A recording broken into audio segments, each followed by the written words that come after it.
Evo i Mladene Gojković i njenog srpskog jeleka sa bogatom trpezom. Mladena, ovo je sve za jedan doručak, ili tako? Pa nadam se da je ovo za doručak, za drage goste se prisutne ovde, da pokažu šta znaju žene opštine Čačak i Gornje Trepče. Šta ovde ima od tradicionalnih jela? Poznati ste po tome da pripremate i čuvate od zaborava i neka jela koja su se pripremala u ovom kraju od vajkada.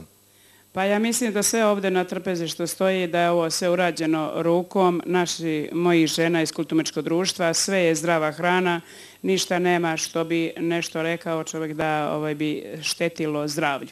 Dobro, a šta bi meni preporučili za doručak? Evo, ja bi za vas preporučila sir, kajmak, prebranac, pasulj, tučeni pasulj, sarme, pite, Pa ne mogu 50 vrsta pite.